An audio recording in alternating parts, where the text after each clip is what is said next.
오늘 오후 손흥민이 한국 대표팀 동료 16명과 함께 싱가포르로 떠났습니다. 이런 상황에 오늘 영국에서 갑자기 토트넘의 지분 매각 뉴스가 속보로 올라왔습니다. 그동안 가장 유력한 지분 인수자로 거론된 셰이크 자심이 아니라 미국 MSP 스포츠캐피탈입니다. 최근 MSP는 에버턴을 인수하려다가 포기를 했습니다. 에버턴의 대출 문제가 깔끔하게 해결되지 않았기 때문입니다. 이런 상황에 MSP와 토트넘의 이해관계가 맞아떨어지면서 조만간 합의에 이를 것이라는 전망이 나오고 있습니다.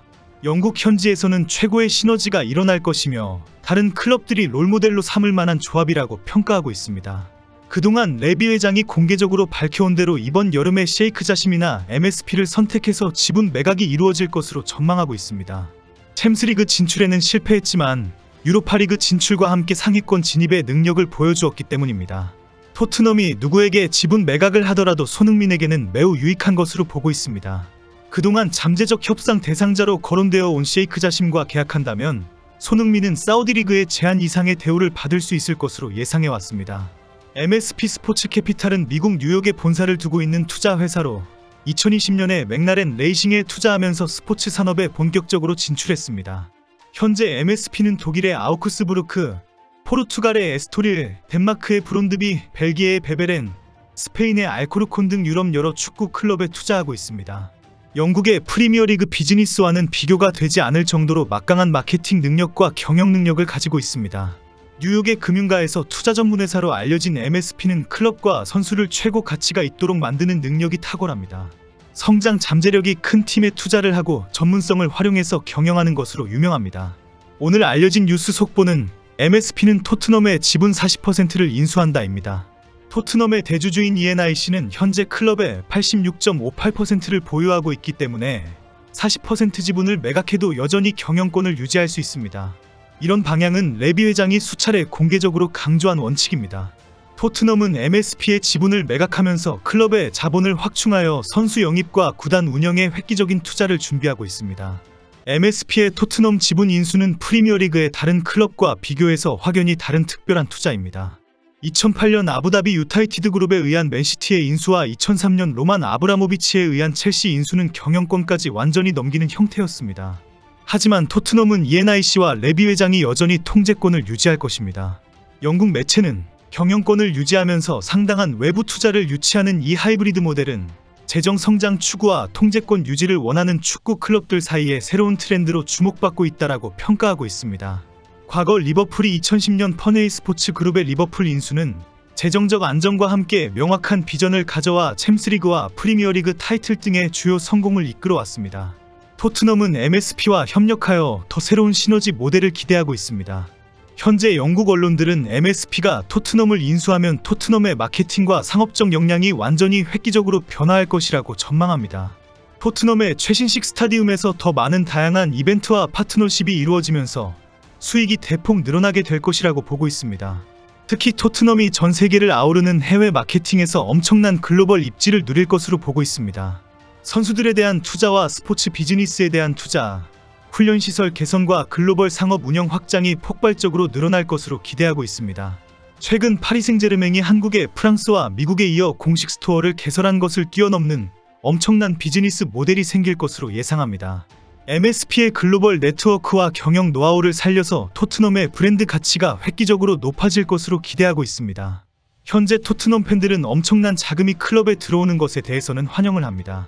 그러나 미국의 상업 자본이 들어오면서 현지인과의 전통적인 유대관계가 훼손될 것을 우려하고 있습니다. 지역사회 뿌리를 우선시하기보다는 상업적 성공을 우선시할 수 있다고 걱정합니다. 그러면서도 클럽이 핵심 선수를 영입하는 데에 성과를 얻을 것이다라는 것과 선수들에 대한 연봉 인상 등으로 핵심 슈퍼스타를 유치 관리할 것이다라는 기대를 하고 있습니다.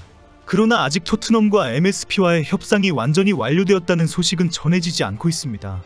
도리어 MSP가 에버턴 인수에 다시 나섰다는 뉴스가 올라오고 있습니다. MSP는 그동안 프리미어리그 클럽을 인수하기 위해 에버턴과 오랫동안 협상을 해왔습니다. 2023년 에버턴의 25% 지분을 인수하려고 했으나 에버턴의 기존 대출 때문에 협상이 무산되었습니다. 에버턴의 대주주인 파하드 모시리는 MSP로부터 1억 5,800만 파운드를 대출받았습니다.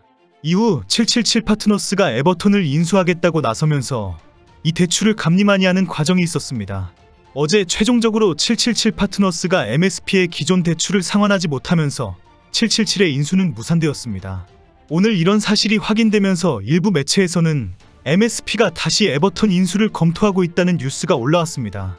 이 와중에 토트넘의 내부 소식통을 정확하게 전하고 있는 포로키프 기자는 토트넘이 MSP 외에도 여러 투자자와 협상 중이다라고 밝혔습니다.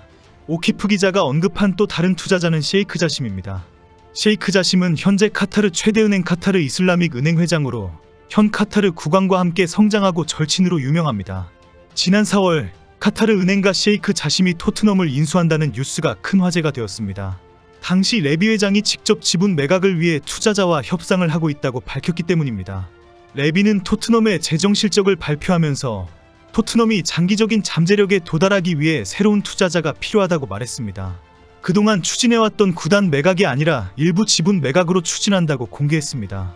잠재 투자자들의 일부 지분 매각 제한 검토를 위해 주주들의 지지를 필요로 한다라고까지 언급했습니다.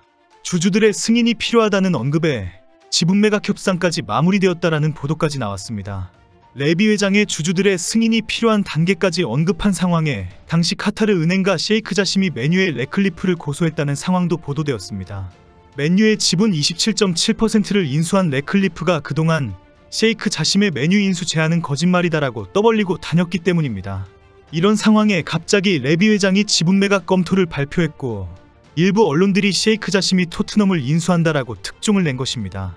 당시 토트넘 팬들은 자심이 맨유 인수를 준비하면서 했던 포부와 야망이 토트넘에서 재현될 것으로 기대했습니다. 특히 그동안 카타르 자본과 카타르인들이 손흥민에 대해 높게 평가하면서 제대로 인정받아야 하는 슈퍼스타이다라고 강조한 것에 크게 주목하고 있습니다. 실제 손흥민은 사우디뿐 아니라 카타르에서도 최고의 인기를 끌고 있습니다.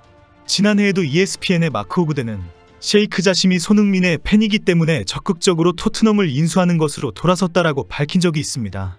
당시 영국에서는 카타르 자본이 토트넘에 관심이 깊은 이유가 손흥민과 한국 축구에 대한 이해가 많기 때문이다라는 지적도 나왔습니다.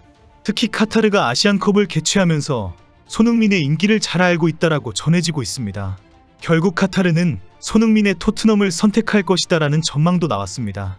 결국 당시 토트넘 팬들은 셰이크 자심이 토트넘에 투자하게 되면 손흥민이 가장 먼저 그 혜택을 누리게 될 것이다. 아무리 많은 연봉을 주는 선수들이 새로 이적하더라도 손흥민이 더 많은 연봉을 받게 될 것이다 라는 반응까지 나왔습니다.